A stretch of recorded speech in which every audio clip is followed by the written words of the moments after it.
Bueno, entonces, como para continuar con nuestro siguiente tema, a hablar, uno de los temas más larguitos de la parte de biología es el tema del citoesqueleto, ¿sí?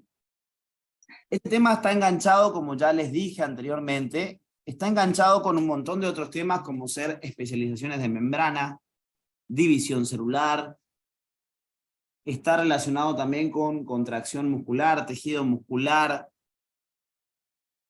sinapsis también un poco, un montón de cosas, ¿sí? Así que entender este tema es clave porque es un tema central de la biología y uno de los más largos que hay, ¿sí? No es un tema difícil, tiene muchas cosas que sí van a ser complicadas, como por ejemplo, cuando ustedes estudian la parte de proteínas accesorias a cada uno de los elementos del citoesqueleto, ¿sí? Van a tener que estudiar proteínas accesorias y ahí es donde se complica un poquitito porque hay muchos nombres de proteínas que a nadie les gusta estudiar, pero bueno, no hay otra que estudiarlo, por más que no nos guste hay que hacerlo en este caso.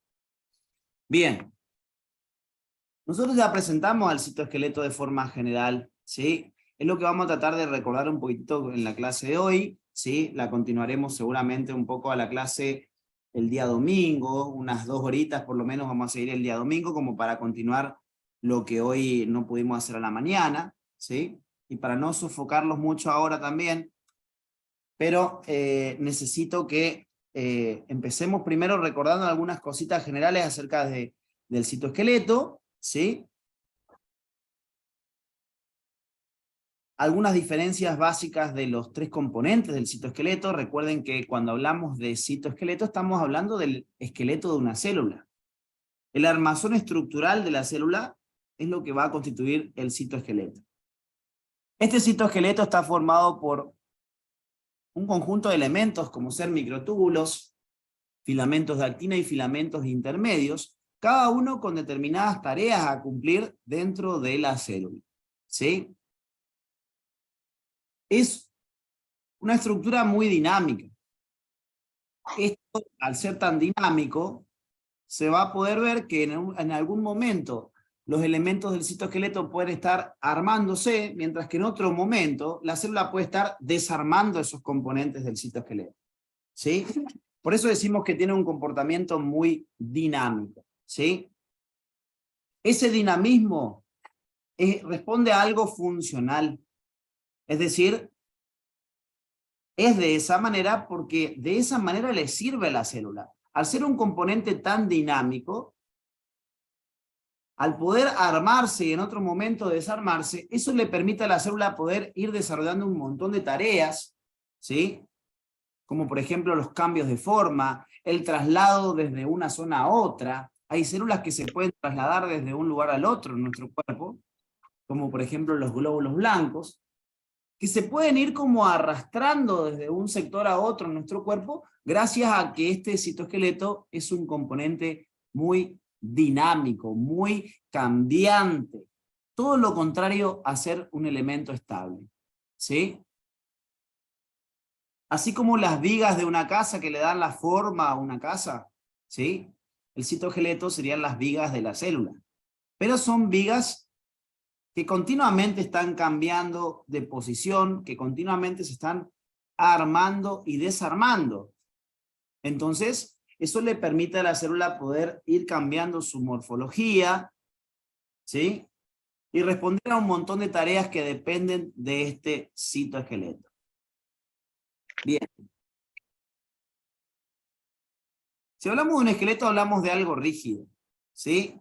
El citoesqueleto también tiene una estructura, es una estructura bastante rígida, pero también a la vez es maleable, es algo resistente, pero a la vez maleable, capaz de ir cambiando en función de la necesidad de la propia célula, ¿sí?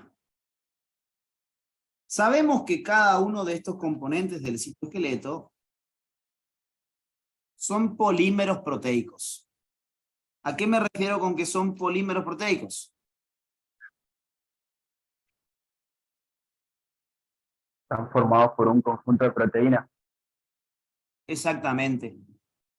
Tanto microtúbulos, filamentos de actina, como filamentos intermedios, surgen de la asociación de múltiples proteínas. Es decir, son, como dijimos, polímeros proteicos. ¿Sí? O sea que cualquiera de ellos, ¿qué estructura va a tener? ¿Primaria, secundaria, terciaria o cuaternaria? Cuaternaria. Cuaternaria. Cuaternaria, perfecto. Bien. Estos tres elementos del citoesqueleto presentaban características, ¿sí? Distintas características. En este cuadro tenemos algunas características básicas de cada elemento del citoesqueleto, ¿sí? Que son bastante, de hecho, parecidas. Es como ideal para hacer un cuadro comparativo entre los tres componentes.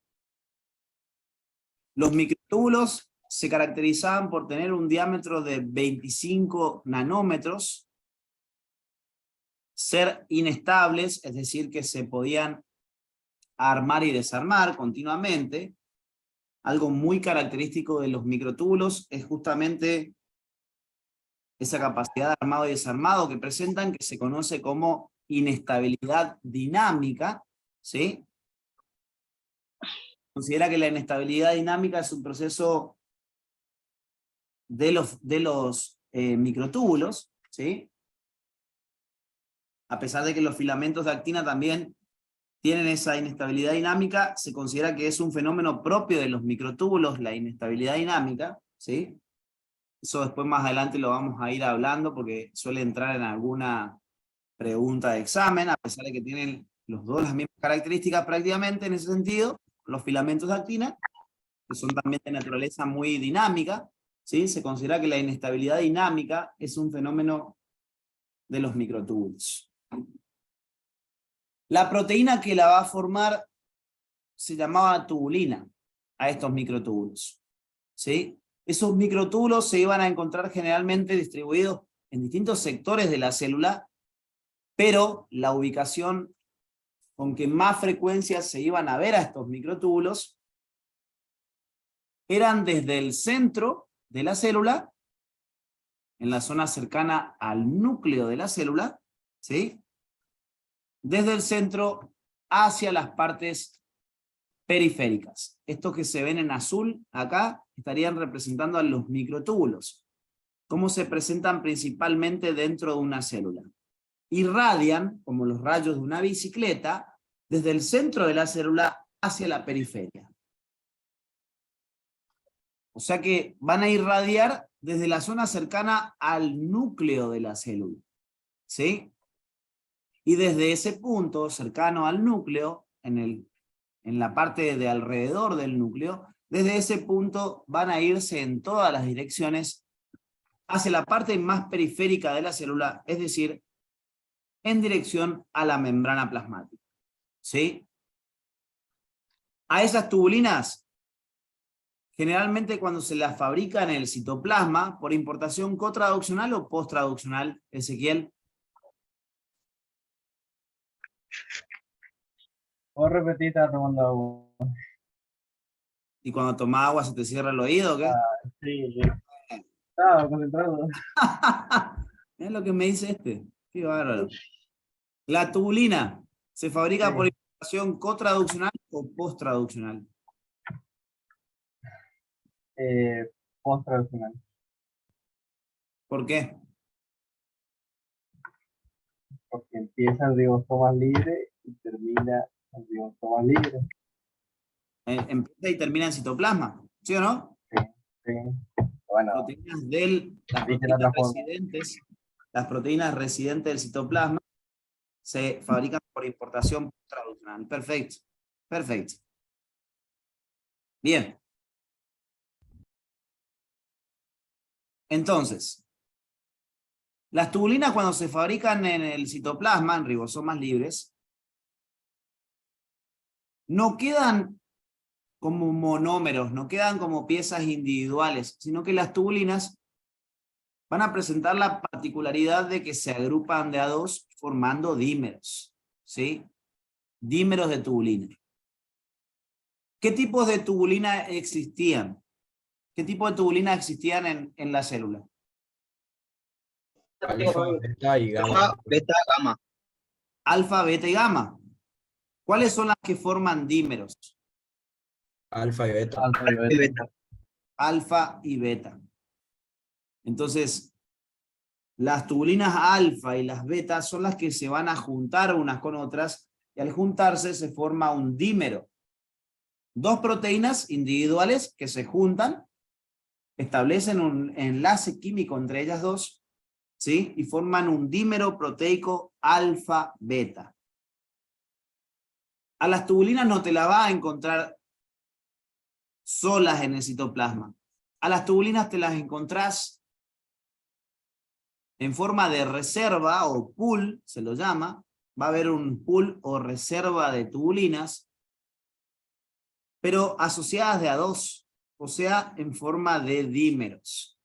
Eso todos lo saben, ¿no? Estamos repasando cosas que ustedes ya se supone que tienen que saber. Sí, profe. Bien. Bien, bien, bien. Entonces, dímeros alfa-beta, ¿sí? Dijimos que si nosotros vemos acá, de extremo a extremo del microtúbulo, analicen, de extremo a extremo del microtúbulo, este sería un extremo, vamos a suponer, y este sería el otro extremo del microtúbulo que está creciendo. De extremo a extremo nosotros podemos ver que hay columnas proteicas. Hay columnas proteicas. Desde extremo a extremo del microtúbulo se forman columnas proteicas. Esas columnas proteicas son denominadas protofilamentos. Y se puede ver que en ese protofilamento se van a asociar, fíjense, van entrando los dímeros, alfa, beta, intercalándose.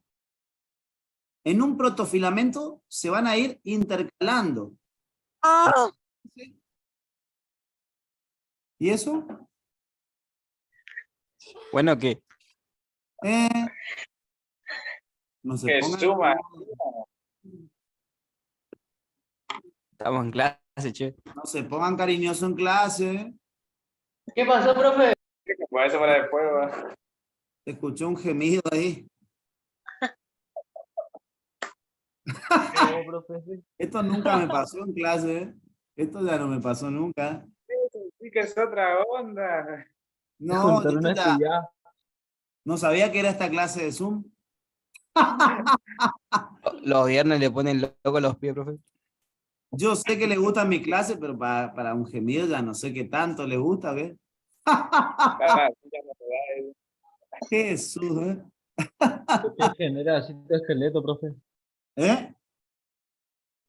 Lo que genera citoesqueleto. ¿Viste? Se están excitando con citogeleto. Bien. Seguimos entonces. Si van a gemir, apaguen los micrófonos, por favor. La cuestión es esta. Cuando se forma un protofilamento, voy a marcar solamente lo que es un protofilamento. Si ustedes pueden ver un protofilamento, ven que pueden ir alternando las tubulinas que lo presentan. O sea, se va a ver una verde oscura, una verde clara, una verde oscura, una verde clara. O sea, se van intercalando lo que serían las tubulinas alfa y beta para formar un protofilamento. ¿Sí? ¿Cuántos protofilamentos, cuántas columnas proteicas o protofilamentos encontramos normalmente en un microtúbulo completo, en toda su vuelta? 13. 13. 13 protofilamentos, ¿sí? Se decían que los microtúbulos eran polares porque tenían un extremo menos y un extremo más.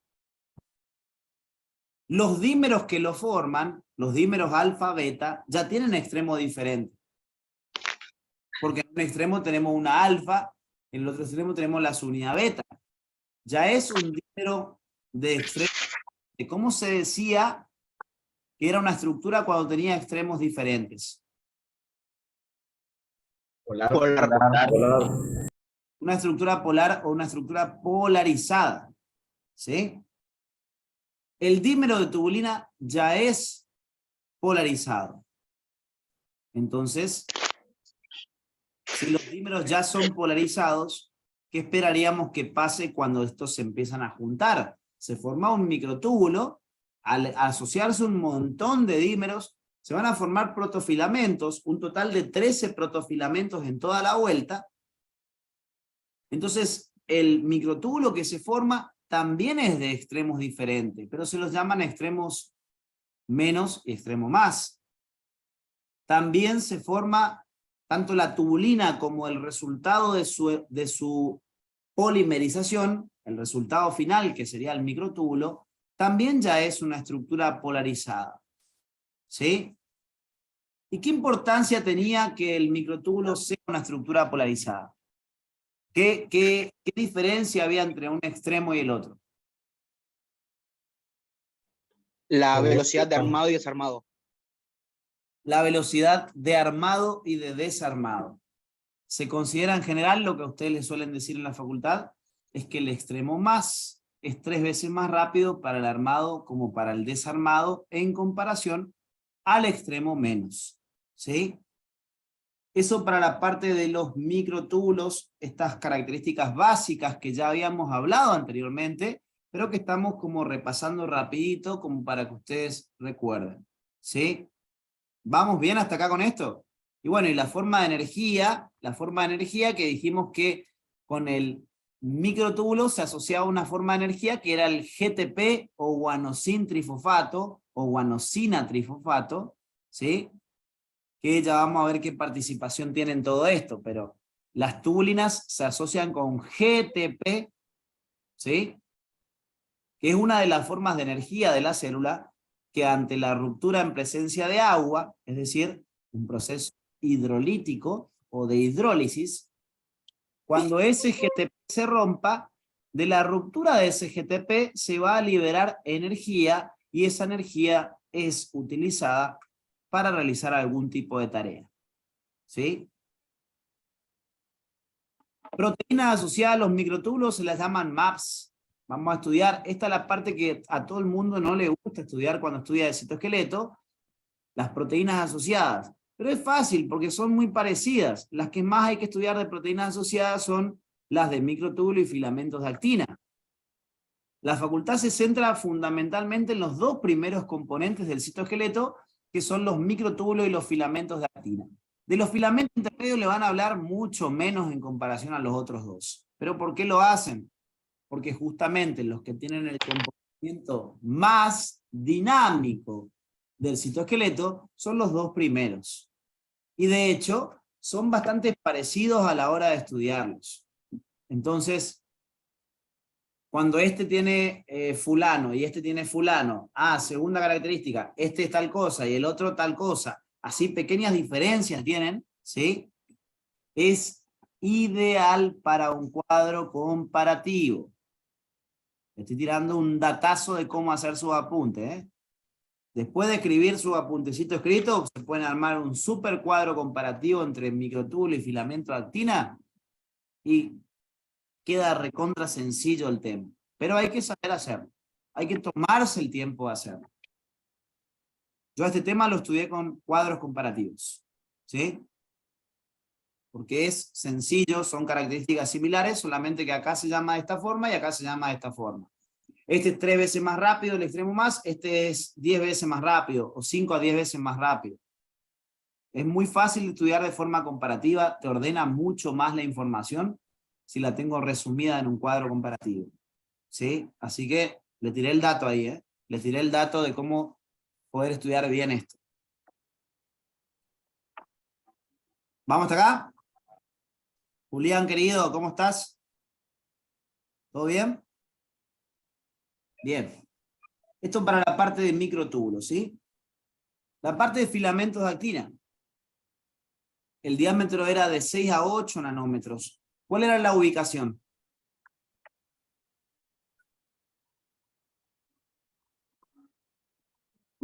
Inmediatamente después de la membrana plasmática formando el córtex de actina.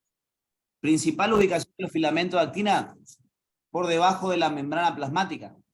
En la zona vecina a la membrana, por dentro de la membrana, en la zona más periférica del citoplasma, también podríamos decir, formando lo que se llama el córtex de actina.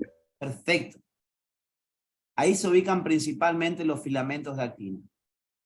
El aspecto radial o radiado como aspecto de rayos, es en los microtúbulos. ¿Sí? Este tiene una distribución más bien periférica en la célula, por debajo de la membrana plasmática. ¿Sí? Por debajo de la membrana plasmática.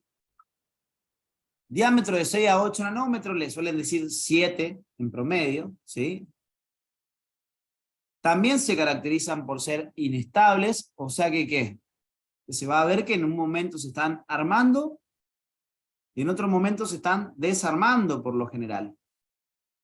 Fíjense que los que son más parecidos en características son los microtúbulos y los filamentos de actina. Estos se caracterizan por principalmente ser inestables. Pero, ¿esto quiere decir que no se puedan estabilizar en caso de ser necesario?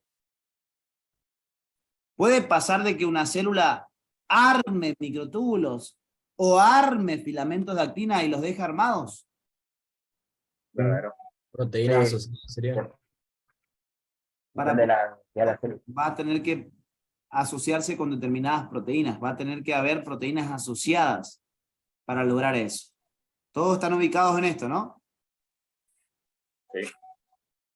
Bien.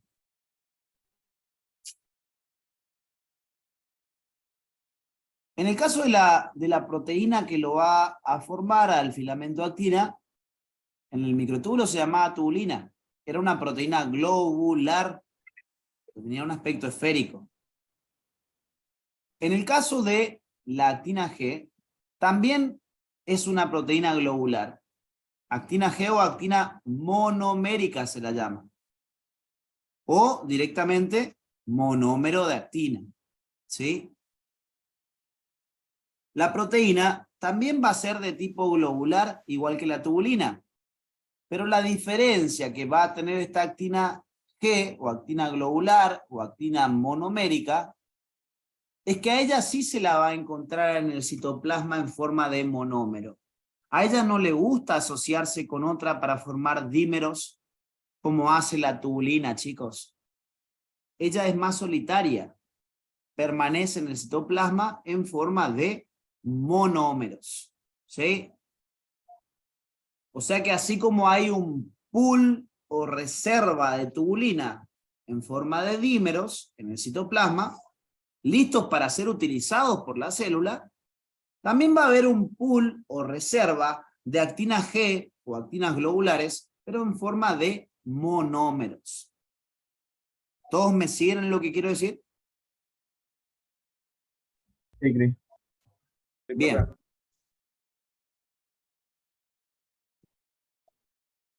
El número de protofilamentos, cada una de estas cadenas que ven en el filamento de actina es un protofilamento, o sea que se pueden ver que son 2 protofilamentos o filamentos proteicos que se enrollan uno sobre otro para formar el filamento de actina.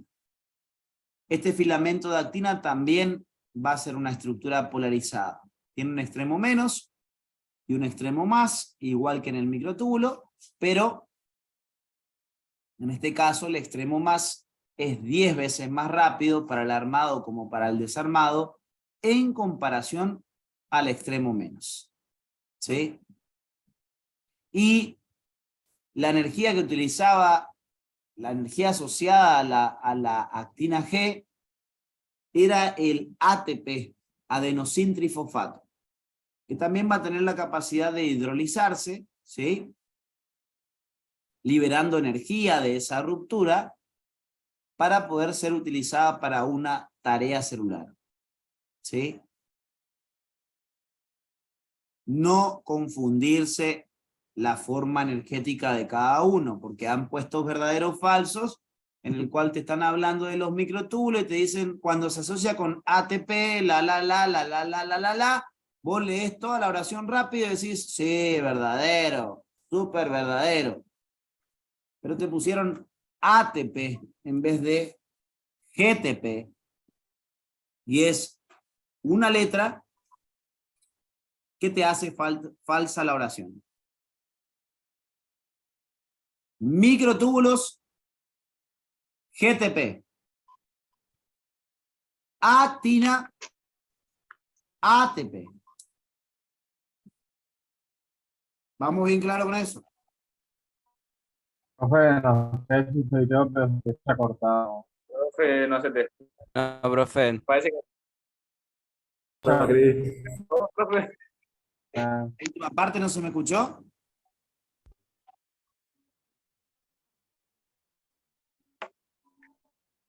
¿Ahí se me escucha? Ni se le escucha. Chicos. ¿Ahí me escuchan bien? Pues se me quedaron todos rígidas las cámaras de ustedes. Ahí entró. Se me